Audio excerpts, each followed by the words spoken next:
Untuk kelompok berisiko tinggi, mereka yang lahir sebelum 73 tahun Republik Tiongkok, karena ada tingkat prevalensi 15% sampai 20%. Jadi, pastikan untuk memeriksa apakah Anda telah disaring untuk memastikan Anda bukan pembawa hepatitis B.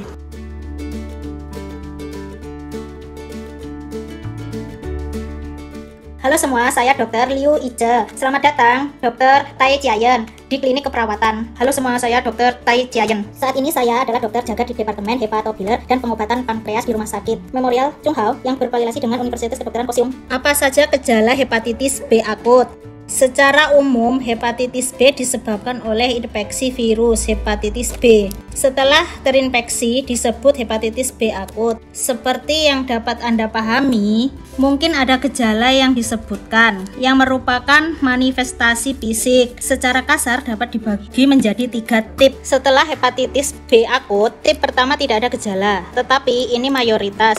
Banyak orang di sekitar saya yang terkena hepatitis B tanpa gejala, sehingga mereka tidak dapat mengetahuinya nanti. Tip kedua adalah gejala yang relatif ringan, biasanya hepatitis B akut mungkin sama dengan hepatitis lainnya. Lebih cepat lelah, mudah lelah, dan mungkin mengalami gangguan seluruh cerna seperti mual dan muntah. Jika lebih berat maka dapat terjadi akan memiliki urin berwarna coklat tua atau penyakit kuning dan lain-lain. Setelah gejala ini berlalu, ia akan pulih sepenuhnya. Jenis gejala ketiga menyusahkan dan akan terjadi gagal hati yang parah. Dalam hal ini akan terjadi penyakit kuning yang parah dan asites dapat terjadi. Parah juga akan ada ensefalopati, koma hepatik yang kami sebutkan, dan bahkan kematian. Ini adalah gagal hati yang eksplosif. Untungnya pasien ini tidak termasuk mayoritas.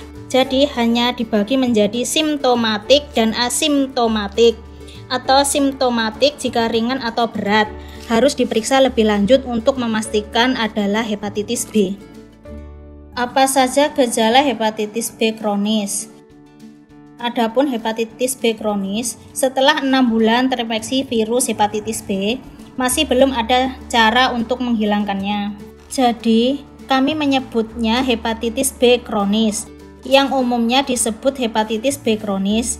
Pembawa setelah hepatitis B kronis terjadi, sebagai besar pasien tidak memiliki gejala. Yang lebih merepotkan, karena hati memang kurang disarapi oleh saraf. Jadi, meskipun meradang parah atau sebaliknya, belum tentu akan ada rasa sakit. Jadi, kebanyakan hepatitis B kronis tidak menunjukkan gejala. Ini adalah masalah terbesar saat ini. Beberapa pasien mengalami serangan parah akibat hepatitis B kronis. Dalam hal ini, gejala hepatitis mungkin muncul, sama mudahnya kelesuan, mudah lelah, mungkin masih ada masalah saluran pencernaan. Seperti mual muntah, gejala ini tidak banyak. Serangan yang lebih parah, penyakit kuning, asites juga akan terjadi. Bahkan ada ensefalopati atau koma hepatik. Dan gejala hepatitis B kronis juga beragam. Tetapi saya ingin menyebutkan lagi bahwa kebanyakan tidak menunjukkan gejala, sehingga kami lalai memperhatikannya dan lalai memeriksanya. Dari sudut pandang pasien dengan hepatitis B kronis harus diagnosis dengan benar dan harus dilacak dengan hati-hati setelahnya. Mereka tidak boleh menilai apakah akan mencari perawat medis berdasarkan gejala. Yang paling penting dalam pencegahan dan pengobatan hepatitis. 3 tugas adalah pencegahan, kemudian pengobatan, dan tindak lanjut. Hepatitis B kronis akan menjadi trilogi begitu berlangsung lama. Akan menjadi sirosis hati dan kemudian kanker hati. Banyak hepatitis B kronis begitu ada gejala sirosis hati atau bahkan kanker hati yang akan terjadi. Dengan kata lain, ini adalah penyakit yang relatif serius. Jadi kami secara khusus menghimbau pasien dengan hepatitis B kronis karena mereka tidak memiliki gejala. Jadi perhatikan khusus harus diberikan pada hal ini, pelacakan normalitas parsial. Berapa tingkat prevalensia hepatitis B di Taiwan? Tingkat prevalensi hepatitis B sekarang mengacu pada apakah ada pembawa. Karena jika ada pembawa, Anda adalah pasien yang hepatitis B kronis. Peneliti sebelumnya Taiwan, Pengwu, Jimen, Macho, Lanyi, Litau, Wisan. Rata-rata orang dewasa adalah 15% sampai 20%, dengan kata lain berjalan di jalan. Mungkin 1 dari 6 atau 7 orang adalah pembawa hepatitis B kronis. Angka prevalensinya sekitar 15% sampai 20%. Hal ini banyak berubah karena pada tahun 1984 bayi yang baru lahir diberikan vaksin hepatitis B. Padahal Taiwan adalah yang pertama di dunia negara yang menyelenggarakan vaksinasi. Pencapaian ini sangat membanggakan, luar biasa setelah vaksinasi. Suntikan lengkap akan membawa anak seperti yang kita bicarakan sekarang. Anak-anak yang lahir setelah 73 tahun Republik Tiongkok sekarang menjadi dewasa. Tingkat membawa mereka akan turun menjadi kurang dari 1%. Dari 15 sampai 20% di masa lalu menjadi kurang dari 1% sekarang. Ini adalah perubahan yang sangat penting dan ini juga merupakan efek yang sangat positif dari pencegahan epidemi di Taiwan di Belanda dunia ini. Sekarang untuk kelompok berisiko tinggi yaitu mereka yang lahir sebelum tahun 1984 karena ada tingkat revalensia sebesar 15% sampai 20%.